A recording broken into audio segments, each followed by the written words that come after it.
besar yang Allah Subhanahu wa taala berikan kepada kita hari ini adalah nikmatul fursah, nikmat kesempatan.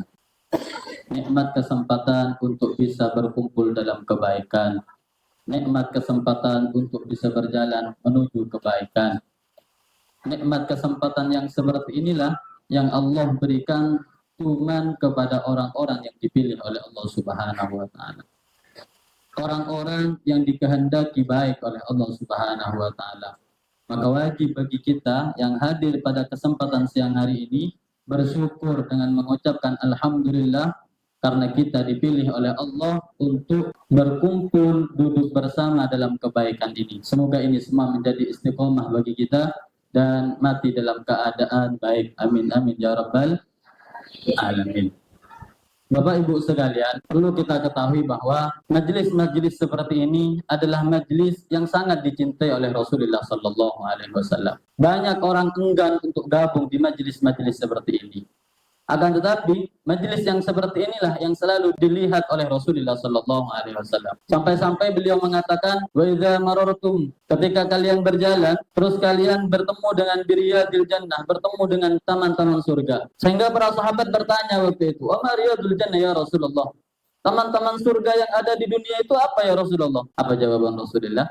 Hilakul dzikir. Taman-taman surga itu adalah majelis-majelis ini. Jadi majelis taklim Nur Ikhlas, majelis taklim yang lain itu merupakan taman-taman surga yang insya Allah nanti akan berbentuk kita semua akan dikumpulkan oleh Allah Subhanahu wa taala dan bisa menikmati nikmat-nikmat yang ada di surganya Allah Subhanahu wa taala. Amin amin ya rabbal. Orang yang suka berkumpul dalam kebaikan, apalagi di majelis taklim. Majelis taklim itu apa artinya? Majelis itu kalau kita kaji dari segi taklim, belajar, berarti tempat belajar. Sedangkan tidak ada sesuatu yang ada di muka bumi ini yang lebih mulia daripada belajar. Daripada ilmu itu nggak ada yang lebih mulia daripada ilmu. Bahkan Rasulullah Sallallahu Alaihi Wasallam itu Allah nggak pernah merintahkan Rasulullah itu untuk meminta supaya Rasulullah itu kaya. Allah itu tidak pernah meminta kepada Nabi Muhammad itu untuk meminta sesuatu yang lain kecuali Allah perintahkan wa qur rabbi zidni ilma. Wa qur rabbi zidni ilman. Apa kata Allah Subhanahu wa taala? Meskipun Rasulullah itu sudah penuh dengan keilmuan, sudah mumpuni dalam keilmuan, mutabahhirina fi jami'il ulum. Beliau menguasai semua ilmu, akan tetapi Allah Subhanahu wa taala masih memerintahkan Rasulullah untuk tetap meminta tambahan ilmu. Padahal kata Rasulullah, ana madinatul ilmi. Saya ini adalah gudangnya ilmu, saking alimnya Rasulullah. Tetapi Rasulullah tetap diperintah oleh Allah untuk tetap meminta tambahan ilmu. Apalagi seperti kita yang ilmunya nggak tahu berapa, apakah 0, berapa atau 0,0 tentang masalah agama. Maka tetap semangat ibu-ibu, tetap semangat, tetap istiqomah untuk terus melanjutkan kegiatan-kegiatan yang baik seperti ini. Ibu-ibu sekalian, orang-orang yang berkumpul seperti kita saat ini, orang-orang yang berkumpul dalam majelis-majelis seperti ini, perlu kita ketahui ibu. Nanti di yaumil qiyamah, ibu yang ada di samping ibu, yang ada di sebelah ibu, itu nanti di yaumil qiyamah akan memberikan persaksian di hadapan Allah Subhanahu wa taala. Yauma idzin tuhadditsu akhbaraha. Yauma idzin, di hari itu, yakni di yaumil qiyamah, tuhadditsu akhbaraha. Semua yang ada di dunia ini yang pernah kita pakai, yang pernah kita duduki, yang pernah kita berteman dengan orang tersebut, semuanya akan memberikan kesaksian di hadapan Allah Subhanahu wa taala.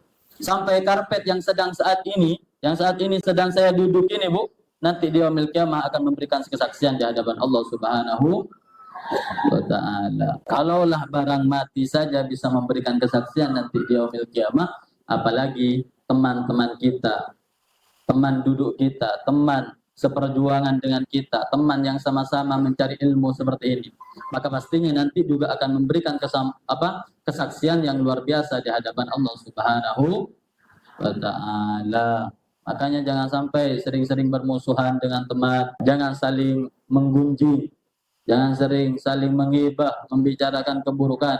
Karena kita nggak tahu, bisa saja orang yang kita ghibahkan, bisa saja orang yang kita benci itu nanti akan menolong kita di akhirat. Benar tidak? Benar tidak? Jadi mulai dari sekarang maafkan semua orang yang pernah membuat kita marah, yang pernah zalim dengan kita, maafkan semuanya. Karena kita nggak tahu Bu, apakah dia nanti akan memberikan kesaksian baik di hadapan Allah Subhanahu wa Ta'ala. Dulu Bu, ada kitab namanya Durratun Nasihin, itu menceritakan sebuah kejadian seperti ini. Ada seseorang fajir, dia nggak baik, kerjaannya bermaksiat kepada Allah Subhanahu wa Ta'ala. Kerjaannya nyolong, kerjaannya nyuri, kerjaannya pokoknya nggak benar lah. Suatu ketika dia berpikir, gimana ketika nanti saya udah meninggal? Akhirnya apa? Orang ini ngambil batu 7, ngambil 7 batu ditaruh di tangannya. Ngambil 7 batu ditaruh di tangannya, dipegang. Apa kata orang tersebut? Ya ayyatuhal ahjar, wahai batu-batu. Isyhadu bi anni aqulu la ilaha illallah Muhammadur Rasulullah. Saksikan ya, saya mengucapkan kalimat la ilaha illallah Muhammadur Rasulullah. Ketika orang ini meninggal, ternyata orang ini divonis untuk masuk ke dalam neraka karena begitu banyaknya dosanya. Ketika malaikat mau ngambil orang ini, mau dilempar ke dalam neraka, ada batu satu yang menghalangi. Gak jadi dimasukkan. Karena nggak jadi, dipindah ke neraka yang lain. Mau dimasukkan ke neraka yang lain, ada batu lagi yang menghalangi. Dipindah lagi. Sampai 7 neraka itu, ada 7 batu yang menghalangi masuknya orang ini, dilempar ke dalam nerakanya Allah Subhanahu wa Ta'ala. Akhirnya malaikat bingung, ini kok aneh gitu.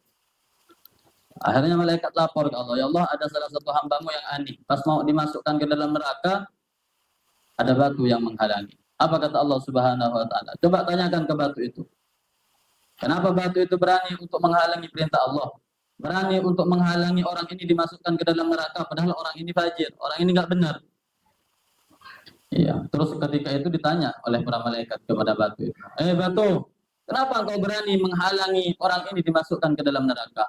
Apa kata batu tersebut? Perhatikan Bapak Ibu sekalian. Apa kata batu tersebut? Saya tidak rela orang ini masuk ke dalam neraka karena saya pernah bersaksi, pernah menyaksikan orang ini mengucapkan kalimat la ilaha illallah Muhammadur Rasulullah. Habis ini kita ambil batako 7, bacakan. Hei batako gitu. Ya kalau cuma batu kecil-kecil aja bisa menghalangi, apalagi batako. Padahal batako di sini nih, besar-besar. Kalau di Jawa kecil, ya enggak Bu, yang merah. Tapi kalau di sini besar-besar batakonya. Iya. Kalau ada tumpukan batako di rumahnya, boleh tuh, batako gitu. Saksikan ya, saya mau mengucapkan kalimat la ilaha illallah Muhammadur Rasulullah sallallahu alaihi wasallam.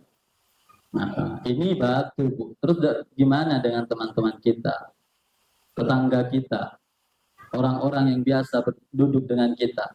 Pasti mereka nanti akan memberikan kesaksian di hadapan Allah Subhanahu wa Ta'ala.